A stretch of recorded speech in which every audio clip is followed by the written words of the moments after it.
Kids Bangla চ্যানেলে সকলকে স্বাগত জানাই। আজ তোমাদের জন্য এক মজার গল্প নিয়ে হাজির হয়েছি। বুদ্ধিমান টুপি বিক্রেতার গল্প। অনেক বছর আগে এক গ্রামে এক টুপি বিক্রেতা ছিলেন। তিনি একদিন পাশের গ্রামে গিয়ে টুপি বিক্রি করছিলেন। সারাদিন টুপি বিক্রি করে তিনি রাস্তা দিয়ে তার গ্রামের দিকে ফিরছিলেন। সে সময় তার ব্যাগে অনেক টুপি ছিল।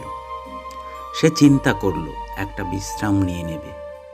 বিশ্রাম নেয়ার জন্য টুপি বিক্রেতা একটি বড় গাছের তলায় বসলেন এবং ক্লান্ত থাকার কারণে তিনি ঘুমিয়ে পড়লেন। কিন্তু হঠাৎই যখন তার ঘুম ভাঙল, তখন তিনি দেখলেন তার আশেপাশে একটি টুপি, বাদবাকি কোনো টুপি নেই। তিনি আমার টুপি কোথায়, আমার টুপি কোথায় বলে চিৎকার করতে থাকলেন। সেই সময় তিনি গাছের ওপরে কিছু বাদরকে আড্ডা মারতে দেখলেন। হঠাৎই তিনি লক্ষ্য করলেন বাদররা তার টুপিগুলি নিয়ে নিয়েছে। তিনি সবগুলো বাদরের মাথায় তার ব্যাগের টুপিগুলি দেখে খুব রেগে যান।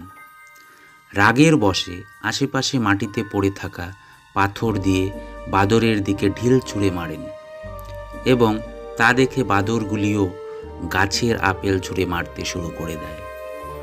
তখন টুপি বিক্রেতার মাথায় এক পরিকল্পনা আসে। তার কাছে মাটিতে পড়ে থাকা একটি মাত্র টুপি তিনি মাথায় পরলেন এবং বানরদের দিকে তাকিয়ে ভেঙালেন। বানররাও তাকে দেখে টুপিগুলি মাথায় পরে তার দিকে ভেঙাতে লাগলেন। তারপর টুপি বিক্রেতা তার মাথার টুপি মাটিতে ফেলে দিলেন। বানররাও তাকে দেখে তাদের টুপিগুলি গাছের ওপর থেকে মাটিতে ফেলে দিল। এরপরই টুপি বিক্রেতা সমস্ত টুপি নিয়ে ব্যাগে ভরে গ্রামের দিকে হাঁটা দিল। এই গল্প থেকে আমরা এটাই শিখতে পারি যে সর্বদাই আমাদের কাজ নিজের বুদ্ধি প্রয়োগ করে করা উচিত। উপস্থিত বুদ্ধি প্রয়োগ করে সহজেই আমরা কঠিন পরিস্থিতি থেকে বেরিয়ে আসতে পারব। গল্পটি ভালো লাগলে একটি লাইক দেবেন এবং কমেন্ট করে জানাবেন। ধন্যবাদ।